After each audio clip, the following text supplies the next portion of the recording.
Gangamayi Jamunamayi ki jai, Tulsi Devi Bhakti Devi ki jai, Shanga Veda Bhakta Vrinda ki jai, Harinam Sankirtan ki jai, Jai Nitai Gaur Premanandi.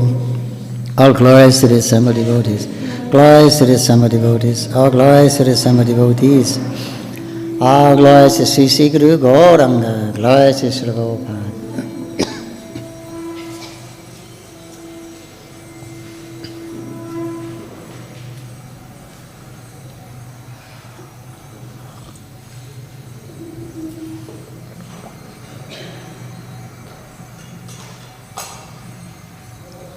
Hare Krishna. This morning we are reading from Srimad Bhagavatam, Canto 1, Chapter 4, entitled The Appearance of Sri Narada.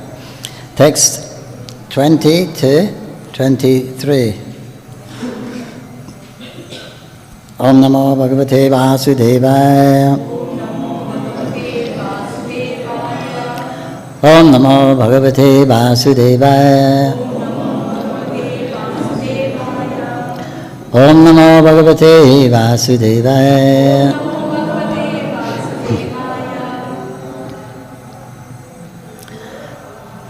23 has a purport, so I'll just read the translations to 23 and we can do it responsively. Text 20. The 4 divisions of the original sources of knowledge, the Vedas, were made separately. But the historical facts and authentic stories mentioned in the Puranas are called the 5th Veda. Text 21. After the Vedas were divided into 4 divisions, Paila Rishi became the professor of the Rig Veda, Jaimini the professor of the Samaveda, and Vaishapayana alone became glorified by the Jagyur Veda. One-line purport. The different Vedas were entrusted to different learned scholars for development in various ways. Text 22. The Sumanta Muni, Angira, who was very devotedly engaged, was entrusted with the Atharva Veda. And my father, Romaharsana, was entrusted with the Puranas and historical works. Text 23. Ta eta rishayo vedam. Ta eta rishayo vedam. Sang sang vyasyan anakeda. Sam sam vyasyan anekada. Shishay pashishay taschishay. Shishay pashishay taschishay. Vedaste shakino bhavan. Vedaste shakino bhavan. Taitarishayo vedam. Swang sang vyasyananekada. Shishay pashishay taschishay. Vedaste shakino bhavan. Tarishayo vedam. Swang sang vyasyananekada. Shishay pashishay taschishay. Vedaste shakino bhavan.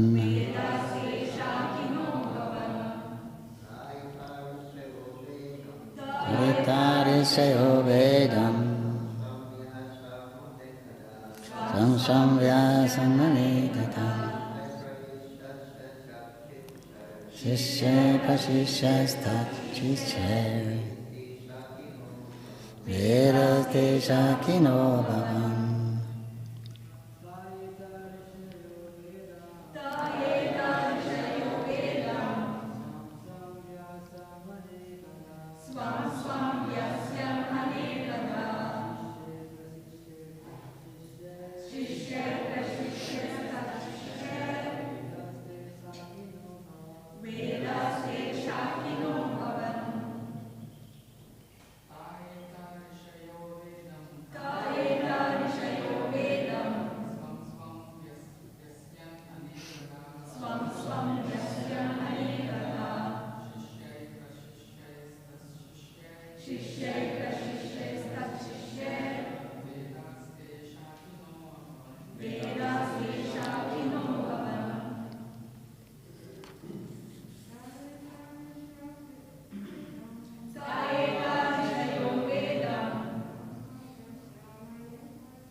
Te, they, ete, all these, Rishaya, learned scholars, Vedam, the respective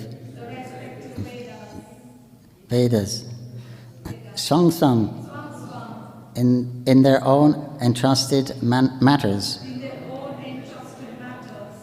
Vyasyan, rendered, Anekadha, many, Shishya, Shishyaye, disciples, Pashishishyay, grand disciples, Tattishishyay, great grand disciples, Vedate, followers of the respective Vedas,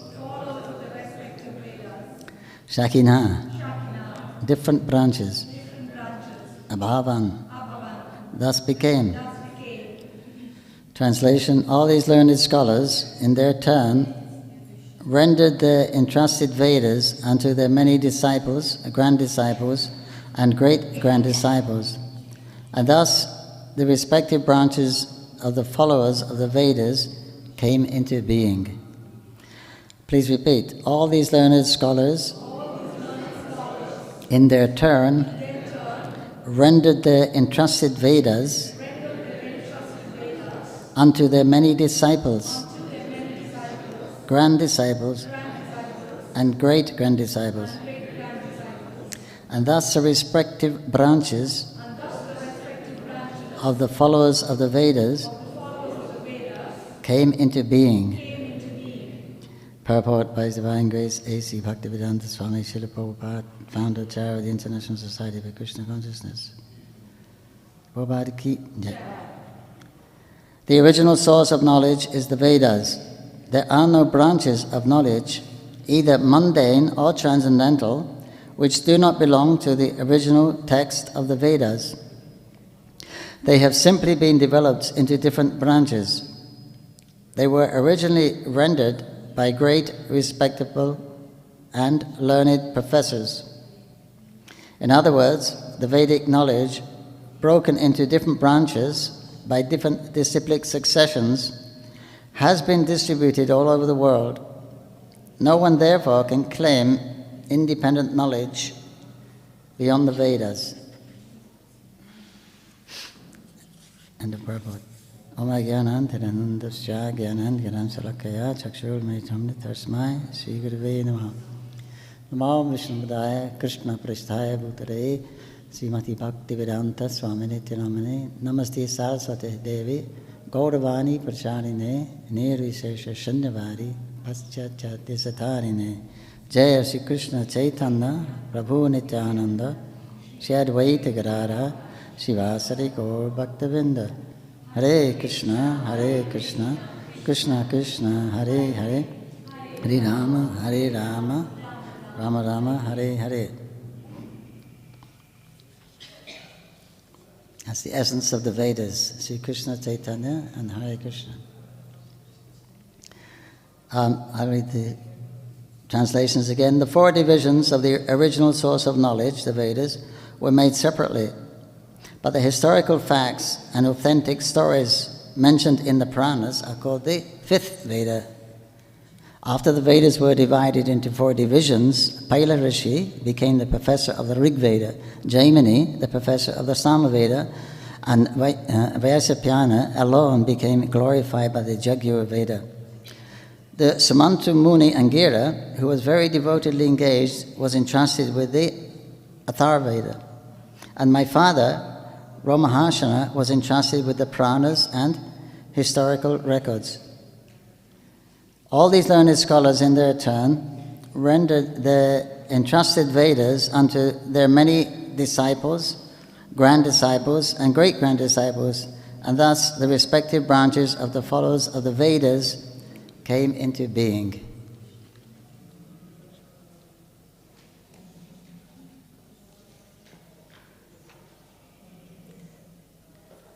So Veda means knowledge.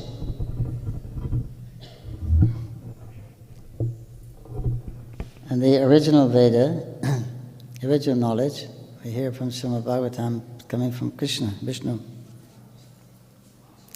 which was imparted to the agency of his transcendental flute, as it expanded as the Gayatri Mantra, which expanded into the Vedas, into the heart of Lord Brahma, the engineer of the universe.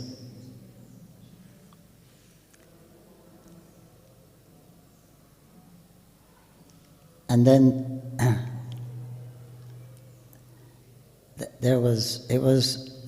all this knowledge was given to Lord Brahma, and he assimilated. And then, after some time, because the creation begins with the Satyuga. So Satyuga is symptomized by very long, 100,000 years is the lifespan of the humans. And they have very fine intelligence, memory. Good memory is a sign of intelligence. They had all these good qualities, good health. The living was easy. Satyuga, you didn't have to work, at least very hard. You didn't have to plow the fields. You could throw the grains on the field. And nighttime it would rain, and then very well. It was very easy living. And practically everyone was Paramhansa. So there was no real rules to follow. It was such a perfect time that there was no need of rules. Rules are for people that don't know what to do, right? If you know what to do and you do it, then no need for rules. So that was the quality of life, at least for the Aryans. Aryan means the most civilized.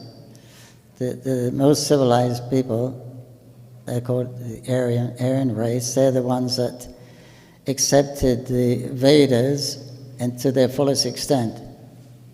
So there were different races of people created at the same time. The Devas and the demons were created at the same time. But those who take full advantage of the Veda, then they're called Aryan, most civilized. Then due to the Lord's desire in the form of time, then people didn't have that sharp memory and intelligence. They couldn't remember so much. So then they didn't have that retaining power so much. So the Veda was divided into 4. And each Veda was given to a different Muni, Rishi here, which I mentioned.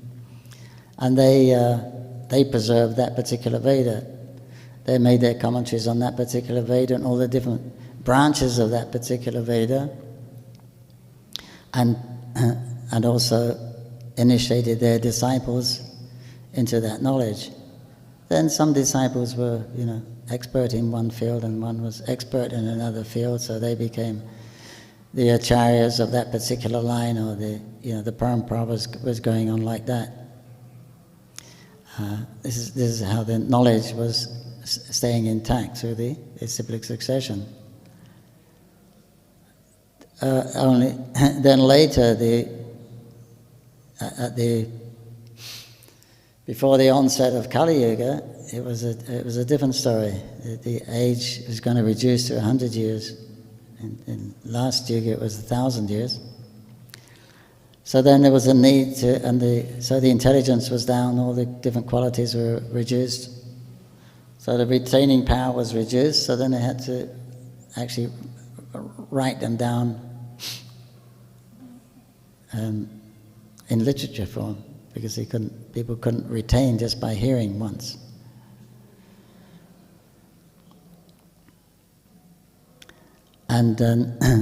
And because of that decrease in memory, then the Vedas became difficult to transmit, more difficult to transmit because of the age.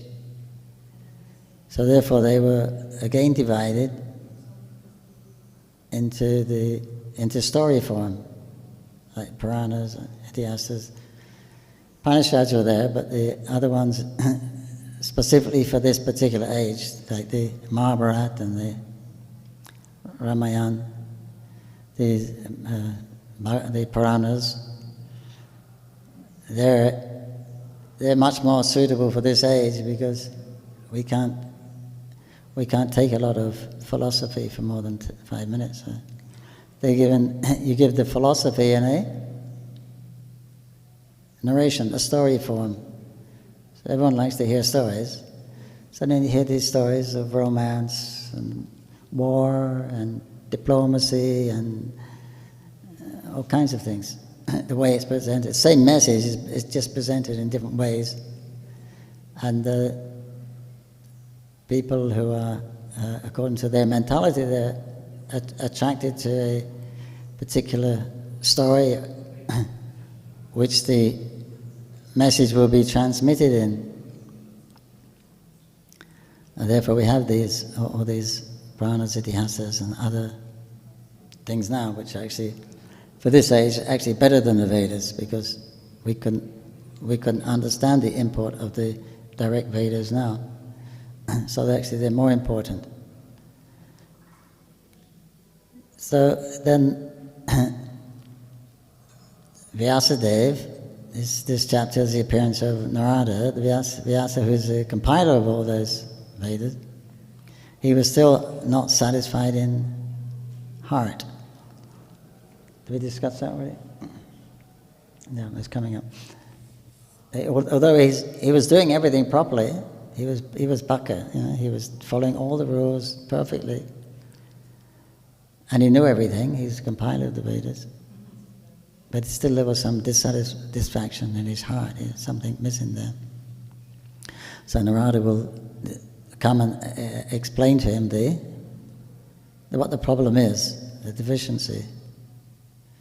That he's nicely explained everything for this particular age. But he's explained all the particular rules, how to be and modes of behavior, but he hasn't stressed the actual purport of it, the purpose of it all, which is to understand Krishna, the Supreme Personality of Godhead. So he hasn't described that process very definitely, predominantly, which includes the description of Krishna with all of his qualities and attributes. Because it's not enough for the living entity, their living entity is the eternal servant of Krishna. And the relationship is love. So that's what the need is, to reawaken that relationship so you can experience that love again. Everyone's looking for love, right? Society, friendship and love. Because that feeling is there, that love should be there. So our lives are lacking, incomplete. Something's missing, something's not quite right. We're trying to fill that gap, fill that space, fill that need in the material world. And when we get it, we think, oh, great. And then it goes again. Then you have to try again for another way. So that's the nature of Maya. It's temporary. So it's not fully satisfying. But unless there's an alternative, what can you do? You got to follow your heart or your mind. Wherever it's available, wherever that love or pleasure is available, then you're going to go that way. So the real pleasure, in the real love, that's hidden. So that's hidden in the Veda. The purpose of the Vedas is to bring you to this point of loving Krishna. So the love implies surrender. It's a tricky one because he says you can't love Krishna unless you surrender to him. Right? Krishna doesn't reciprocate. So Krishna reciprocates his love to us. Then our love, little love, Haladini Shakti, becomes empowered, that we feel a great love, bhakti. But it says Krishna doesn't do that unless one surrenders. But then again it says, unless you love Krishna, how can you surrender to him? Right? You can't surrender if you don't love him. You're going to surrender to something, you've got to have implicit faith. You're putting your life in their hands, you're putting your very existence in their hands. It means you have to have complete trust, faith in them. So unless there's actually love there, how can you do that? How could you have that complete faith in them, complete trust? But if you love them, it's not a problem. Right? If there's love there, then it's not a problem. You're willing to love wins. So you're willing to make that sacrifice. So that's the actual import of knowledge. Of course, the Vedas give all branches of knowledge, and Prabhu says there's any knowledge. In the end of this purport, no one therefore can claim independent knowledge beyond the Vedas. So all the knowledge is there in the Vedas. I mean, everything necessary. I guess you could ask some funny questions like, knowledge we have nowadays of way to do things that maybe didn't exist in those days, or knowledge of the cure for cancer, where is it? If it's in the Vedas, if they know everything, what is it? Sometimes they ask that question. If your spiritual master knows everything, then what is the cure for cancer? And Kali Yuga is different. It's more like animal society. So it's not expected that people are going to be able to follow this Aryan, most civilized way of life. It's not expected. A special concession, this Kali Yuga, the Chaitanya Mahaprabhu comes. Otherwise it's just there's the incarnation, Kalki, comes at the end. Otherwise there's not much to preach to in Kali Yuga, so it just lets it dies off. It dies off. The intelligence, the longevity, the moral behavior, ethics, everything goes out the window. It just becomes animal life.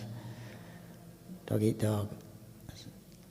As Srila Prabhupada was having an interview with Allen Ginsberg, he was a famous poet at the time, and Ginsberg asked Srila Prabhupada, what happens right at the end of Kali Yuga? Prabhupada leaned forward and said, either you eat me or I eat you. There you go. Nothing else to eat. So that's it. So then Kalki comes with his sword on a horse. So if there's any technology at that time, we don't know. They've probably blown ourselves to bits so many times before the end of Kali Yuga. But he moves on a horse with a sword, but he moves at the speed of mind. So there's no way you can duck, no way you can get out of the way. And then he kills all the demoniac, natured entities, humans. And then there's no demons. There's only pious people, not many, but only the devotees who are living incognito. They're living underground out of fear. And then the devotees again come. Are they pious people?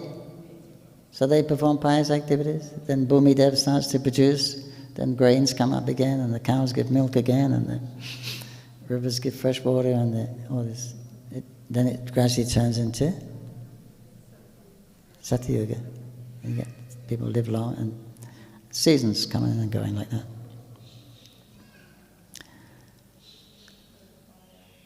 So what all the rules are for is just to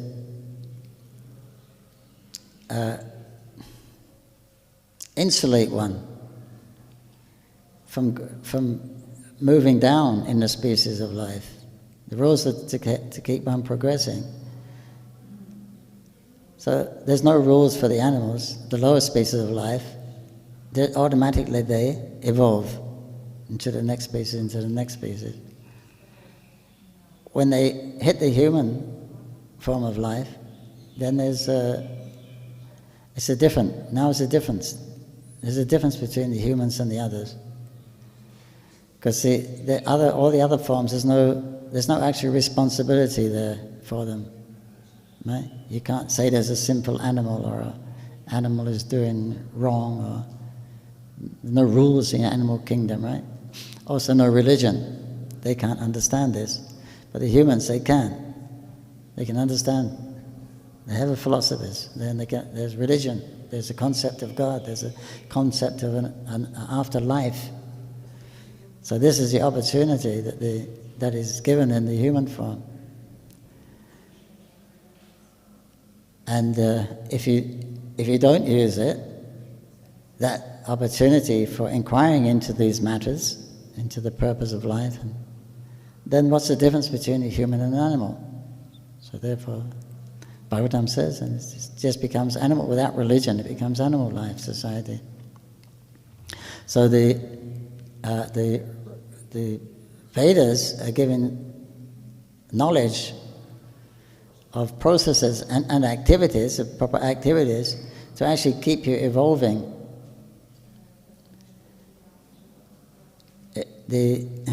Really evolve from passion, ignorance, passion, and goodness. The human has some freedom of choice, some ability to actually control what mode of nature he can be situated in. Well, the animals that can't, they're just eating, sleeping, mating, defending, law of the jungle. But humans can actually make decisions to change the atmosphere, change the nature. So therefore it's recommended to come to the mode of goodness. And the mode of goodness is it's okay. And the mode of goodness, it's not a disturbance to the practice of devotional service. That life in the mode of goodness is a good platform to perform your devotional service. Material, but it's not so distracting as the mode of tamas or raja. So you have more time, more peace, more time to actually focus on the actual purpose of life, which is to essentially to again remember Krishna and again engage in his service.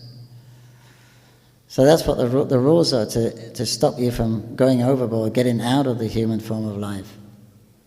And then in the human form of life, there is there's different. The society is divided scientifically into the four divisions according to how one is affected by the modes of nature. So if you're really affected by the modes of nature, then there's not many rules for the sutras, not so many rules. But as you evolve by following duties, dharmas, which was the main thrust of the Mahabharata, Ramayana. Mainly it's about duty. Do you stick to your duty and you're going to be, whatever happens, whatever you think, just stick to your duty and eventually you'll triumph like that. So that's sticking to rule, follow the rule, then you're safe, you're insulated. So then a bit more, then they're classified as Vaishyas when the passions mix there. So there's more rules, right? More peer pressure.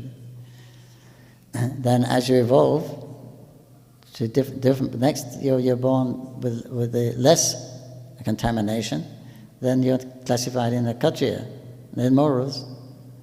Then after birth you're in the mode of goodness, Brahman. Many rules. Huh? Many rules, then so many rules. Then you Brahman, Dvija, Vipra. You're getting more and more rules like that. So you can't look left or right, and there's Krishna at the end. So that's what the rules are for, to actually guide you, actually push you to Krishna, to don't let you go anywhere else. That's the objective of all the rules, to insulate you. We think the rules are troublesome, are restrictions, but they are restrictions. They're restricting us from going further away from Krishna. They're to actually help us, but we don't like it. Just like children don't like, the strict teacher or the, But you always remember the strict teacher, right? You learn from them. So that's the actual purpose, is to. That is a function of the Vedas, to bring you to that point of, I'm following all the rules perfectly. I can't do any better. Now what? What do I do now? Okay, I'm doing everything they say to the best of my ability. So what? I mean, what do you do? So then, because you're following Scripture, you'll take advice from the Scripture, and you'll hear from the Scripture, and you'll be associated with saintly persons. Then we'll hear that the purpose is to know Krishna. The purpose is to reawaken that relationship with Krishna. So then the real life actually the transcendental life begins. Before that, it's mundane, but it's material. But within that material life of the mode of goodness, there's a sprinkling of spirituality. You're performing your pious activities, but within that, you're performing samskars, because they must be done. But to perform a samskar, you bring the brahmanas, right? And you'll give the brahman some dakshin after the samskar. He may be a pure brahman, he may be Vaishnava. Then you're doing Vaishnava seva, that spiritual activity. He'll worship the shaligram for the puja. You get the prasad, that's spiritual. You'll hear him chant the mantra, Om, spiritual. So you get a sprinkling of spiritual benefit within your religious duties and activities. So this Sukriti stays with you. The punya, that comes and goes. That's just karma, but the punya means, Sukriti means spiritual piety. Punya means material piety. So when that builds up, then that's your great asset. That's never lost. Unless you make apparats. That's the purpose of religion. It's a trick not a trick, but a way to encourage people to follow Because if you don't follow, you'll go down and you'll burn in hell.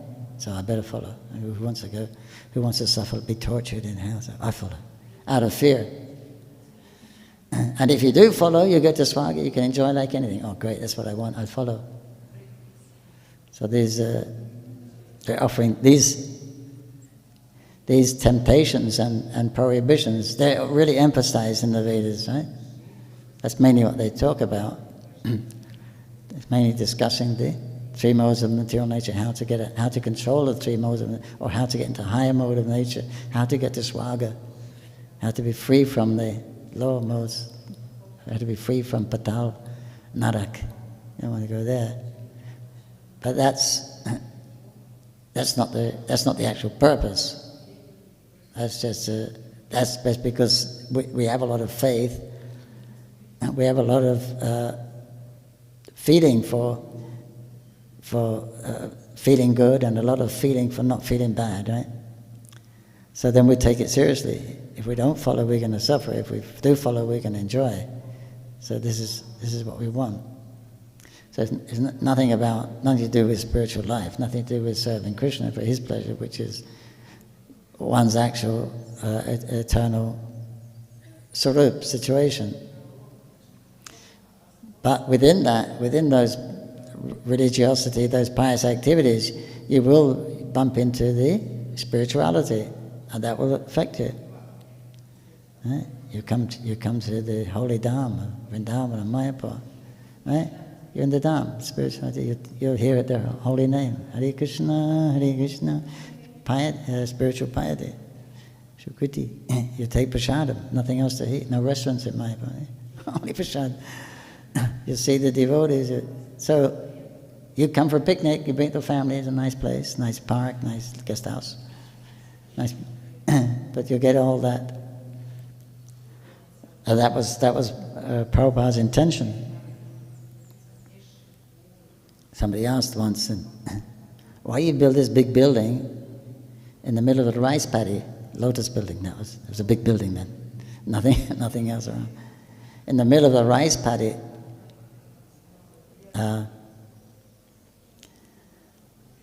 why you make such an opulent,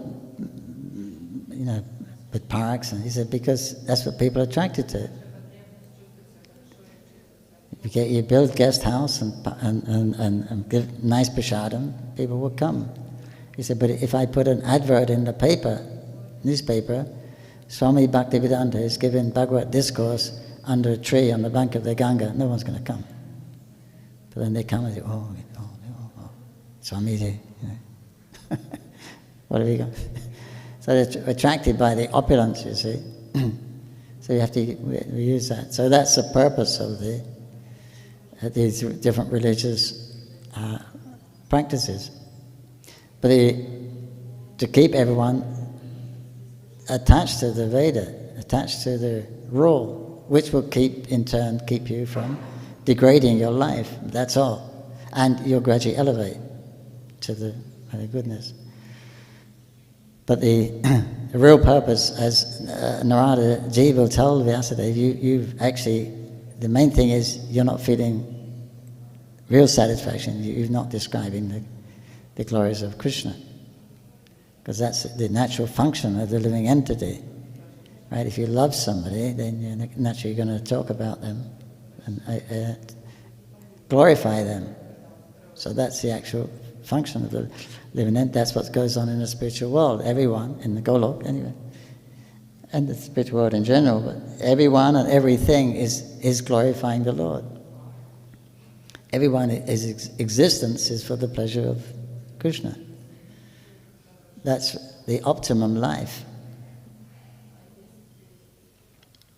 Then outside of Vrindavan, it gets a little changes flavor a little bit, and the further away from Vrindavan, the flavor changes. It's not so intimate. But that's what this is our constitutional position, our end of the material sojourn, the material the time that we spent in the material world. This is what it's for. Because we've forgotten that, what it's like. We have to be reminded, but it takes such an endeavor just to remind us. See what Krishna's done. All these Vedas, all these given to all these sages, he comes himself, canvasses, sends his different avatars, empowers his devotees. He's playing his part. He comes as a super soul. Whatever body you're going, you get a body of an insect, he'll come with you. So he's playing his part, but he wants to see our genuine reciprocation, that we'll actually turn into him with an idea to serve him with respect and love. Then he's interested. Otherwise he's just a witness. So he's not going to interfere with that. This is what he wants. He wants that emotions to come. And then when that comes, then he takes a different mood. He's not just a witness. Because as a witness, Krishna's not merciful as a super soul. I mean, he may remind you shouldn't do that and give you that. Which you say is that feelings you get, you shouldn't do something. Coming from different samskars, but that's a super soul that's actually reminding. Krishna's actually reminding. But he won't appear before us and say, don't do that, do this, I'm here, I'm the one who loves you, and I don't want you to do that because it will lead you away. He doesn't do that. Right? That's for us to want. When we want that, that will happen. When you're really desirous of that, when you're really eager for that, then that will happen, not really before. Because people say that, non-believers, you say that this God is all merciful, right? And he loves us, and he wants us to go back to the kingdom of God. So why does he make it so difficult? He doesn't even come and show himself. Right? Why doesn't he appear and say, here I am, this is what to do, come back? Why doesn't he do it? He's all merciful. So the atheists charge the religionists with questions like this. If he's all merciful and all loving, then why doesn't he do it? Why doesn't he just show himself? He's asking you to come back. He's begging. He says he's giving all the scriptures, and you say that he's so merciful. And he's given all these scriptures. He's given it. Then, so why doesn't he come and say, "Here I am"? No doubt, I am here. See, I am God. Show himself. Now let's go. You can come back to the kingdom of God. But actually, that doesn't. Because of the free will of the living entity. Now, if Krishna appeared here before us, you'd have to believe him, right? If he showed himself, came in society and showed himself by his Shakti, Vishnu, everyone would have to believe, because they see him and they know he's all powerful. He's shaking the whole planet. So you're all crying, please, please, have mercy, have mercy. So he says, now do you believe? Yeah, we believe. Now you'll worship me? Yes, we will worship you. Damn it. There goes my freedom. So you'd worship him because you have to worship. Out of fear you'd worship him. But he doesn't want that. Everyone's worshiping him anyway, directly or indirectly. Everything is him, so there's nothing but. But he wants that. He wants to experience love. That's the purpose of our existence, to taste different exchanges of love. But if he forces people, if he says, if he makes them beyond doubt that he is there and he's the Lord and you have to serve him, then you may serve him, but you may do it in a begrudging mentality. You may be envious of him. You may not like him. Right? People didn't like Shishupal, didn't like Krishna. They told him straight. People saw it, they didn't like him even.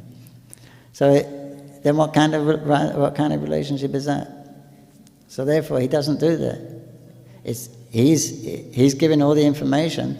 Now, do you actually believe me? I played my part. This is as far as I go. Now it's up to you. What are you going to do about it? Here's all the information. I'm here. I'm your best friend. I'm the well-wisher. I love you. My love hasn't stopped. I haven't forgotten you. I love you. But I want you as you are, as a loving devotee. I don't want you as a materialist trying to satisfy the senses of that dead body. I don't want a relationship with that you. I want the real you. I want the you that loves me. And this is a way to evoke that love in you. My love is not changed. Your love is covered. So this is a way to uncover that love. These are the principles. So that's why he doesn't enforce. It's up to the individual. Krishna doesn't interfere with that. You perform an activity, he loves us, he comes with a super soul, you perform an activity which will take you to hell. He gives the intelligence how to do it. If that's what you want. Right? It's his intelligence. You want to do it? Okay. He may warn you in the heart, it's not good. If you're going to do it anyway, okay, this is how to do it. Gives the intelligence.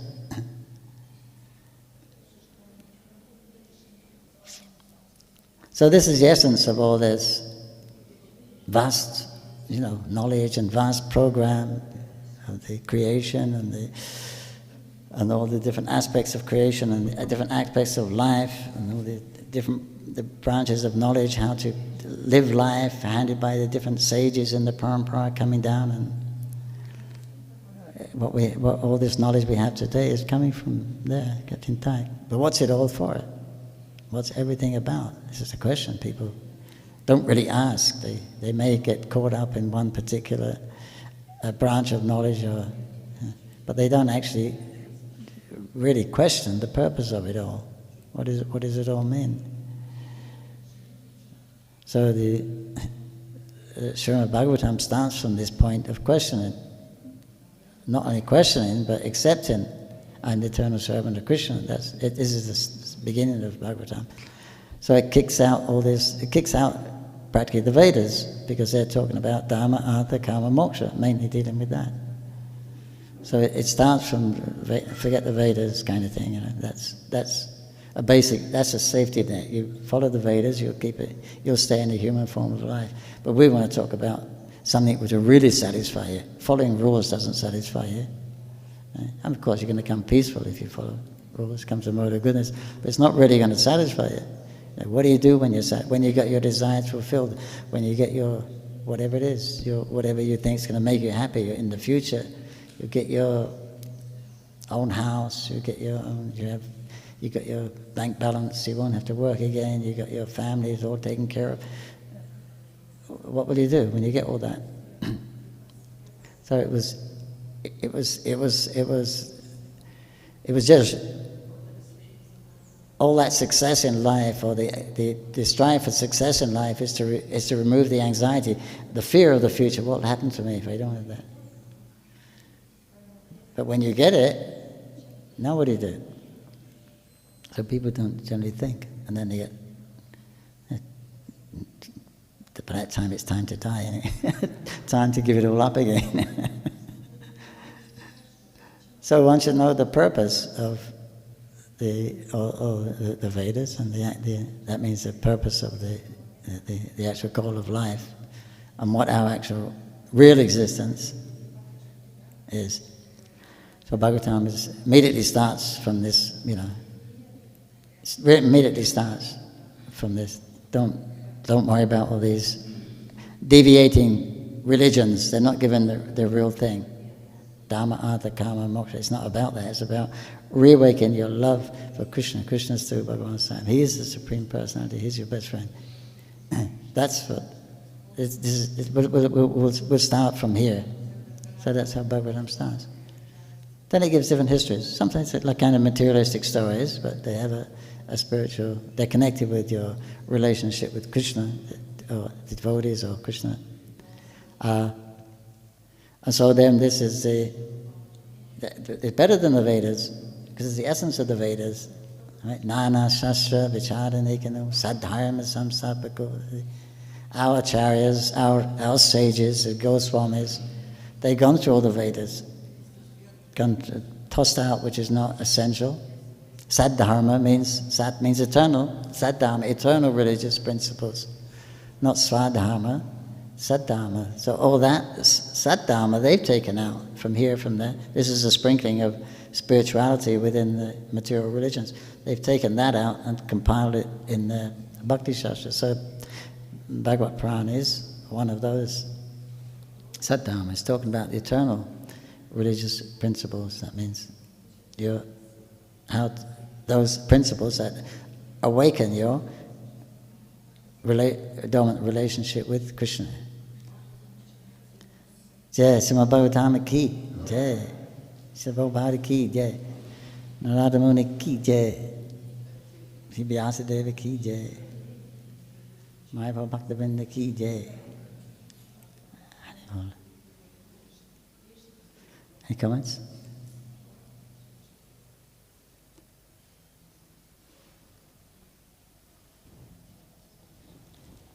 Jai Srimad Bhagavatam ki jai.